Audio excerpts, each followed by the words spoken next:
Sir ಸಮಸ್ಯೆ ಏನಂದರೆ ನಾವು ಇಲ್ಲಿ ಲೋಕಲ್ ಮಂಗಳೂರವರು ನಾವು ಇಲ್ಲಿ ಹುಟ್ಟಿ ಬೆಳೆದವರು. ಈಗ ತುಂಬ ಒಂದು 10-15 ವರ್ಷದಿಂದ ಹೊರ ಜಿಲ್ಲೆಯರು ಕೂಡ ಇಲ್ಲೇ ಜೀವನ ಮಾಡಿ ತುಂಬ ಜನ ಇದ್ದಾರೆ. ಈಗ ಏನಾಗ್ತಿದೆ ಸಮಸ್ಯೆ ಅಂದರೆ ಈ ಒಂದು ಹಣ ಸಂಪಾದನೆ ಬಿಸ್ನೆಸ್ ಥರ ಆಗಿದೆ.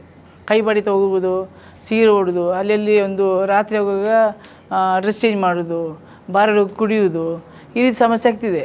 ನನ್ನ ನವಸಹಜ ಸಮಾಜ ಸಂಘಟನೆಯಿಂದ ನನ್ನ ಹೋರಾಟ ಒಂದೇ, ಯಾರು ನೈಜ ಟ್ರಾನ್ಸ್ಜೆಂಡರ್ ಮಂಗಳಮುಖಿ ಹೇಳಿದ್ದಾರ ಅವ್ರಿಗೆ ನ್ಯಾಯ ಸಿಗಬೇಕಂತ.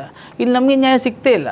ಇಲ್ಲಿ ಯಾರ ಹಣ ಸಂಪಾದನೆ ಮಾಡಿ ಏನೇನು ಮಾಡಿ ಎಂತೆಂಥ ಮಾಡಿ ಹೋಗ್ತೀರ. ಅಲ್ಲಿ ನಮ್ಮ ಮುಗ್ಗೆರ ಹತ್ರ ಕೂಡ ಅಷ್ಟೇ, ಎಷ್ಟೋ ಜನ ಅಲ್ಲಿ ಹಿಂದಿಯವರಿದ್ದಾರೆ, ಇವರಿಗೆ ಟಿ ಜಿ ಕಾರ್ಡ್ ಇಶ್ಯೂಸ್ ಆಗಿದೆ, ಆಧಾರ್ ಕಾರ್ಡ್ ಆಗಿದೆ, ಯಾರು ಮಾಡಿಕೊಟ್ಟಿದ್ದಾರೆ, ಹೇಗೆ ಇಶ್ಯೂಸ್ ಆಗಿದೆ ಅಂತ ಗೊತ್ತಿಲ್ಲ. ಇದರ ಮೂಲಕ ತನಿಖೆ ಖಂಡಿತ ಆಗಬೇಕು ಸರ್. ಯಾಕೆಂದರೆ ನಾವು ಹುಟ್ಟಿದ್ದು ತಪ್ಪ ಅಲ್ಲ, ನಾವು ಬೆಳೆದ ತಪ್ಪ ನನಗೆ ಗೊತ್ತಿಲ್ಲ. ಬಟ್ ನಾವು ನಡೆದು ಬಂದ ದಾರಿ ಸರಿ ಇರಬೇಕು ಸರ್. ಸಮಾಜ ನಮಗೆ ಗೌರವ ಕೊಡೋದಿಲ್ಲ ಅಂತ ಹೇಳ್ತೇವೆ. ಖಂಡಿತವಾಗಿ ನೋಡಿ ಸರ್, ನಾನು ಗೌರವವನ್ನು ಹುಡ್ಕೊಂಡು ಹೋಗೋ ಗೌರವ ನನ್ನಲ್ಲಿ ಇದೆ. ಯಾಕೆ ನಾವು ಯಾವ ರೀತಿ ಒಬ್ಬರಿಗೆ ರೆಸ್ಪಾನ್ಸ್ ಮಾಡ್ತೀವ ಆ ಗೌರವ ಖಂಡಿತ ನನಗೆ ಸಿಗ್ತದೆ.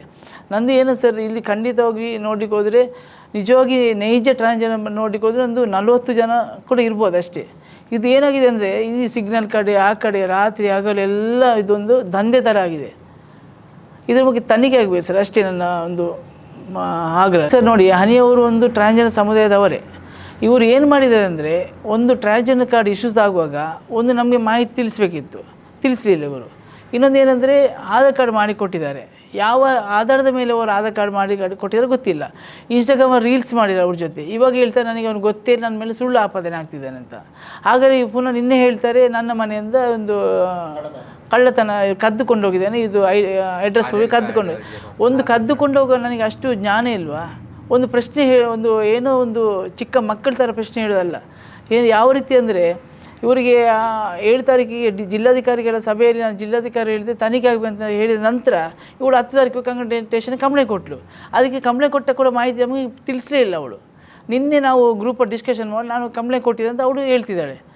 ಅವಳಿಗೆ ಖುಷಿ ಬಂದಾಗ ಎಲ್ಲ ಮಾಡ್ತಿದ್ದಾಳೆ ವಿನಃ ಯಾವುದೇ ಸಂಘಟನೆ ಇದರಿಂದ ಮಾಡ್ತಾನೆ ಇಲ್ಲ ಅವಳು. ಸರ್, ಈ ಟಿ ಜಿ ಕಾರ್ಡು ಈಗ ಫೇಕ್ ಮಾಡಿಕೊಟ್ಟಿರೋದ್ರಿಂದ ಮುಂದಿನ ದಿನಗಳಲ್ಲಿ ಯಾರು ನೈಜವಾಗಿರ್ತಾರೆ ಅವರಿಗೂ ಸಹ ಟಿ ಜಿ ಕಾರ್ಡ್ ಮಾಡೋದು ತುಂಬ ಕಷ್ಟ ಆಗುತ್ತೆ ಸರ್.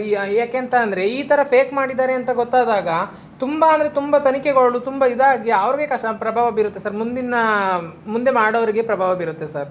ಮತ್ತು ಇದೇನಂತ ಅಂದರೆ, ಈಗ ಸಮಾಜ ಕಲ್ಯಾಣ ಇಲಾಖೆಗೆ ಹೋಗಿ ಟಿ ಜಿ ಕಾರ್ಡ್ ಮಾಡಿಸ್ಬೇಕು, ಮತ್ತು DC ಅವ್ರ ಹತ್ರ ಸೈನ್ ಆಗಬೇಕು, ಮತ್ತು ಇದು ಆಧಾರ್ ಕಾರ್ಡ್ ಚೇಂಜ್ ಮಾಡಿಸ್ಲಿಕ್ಕೆ ಮನೆ ಡಾಕ್ಯುಮೆಂಟ್ಸ್ ಬೇಕು ಅಂತ ಅವನಿಗೆ ಗೊತ್ತಿರೋದಿಲ್ಲ.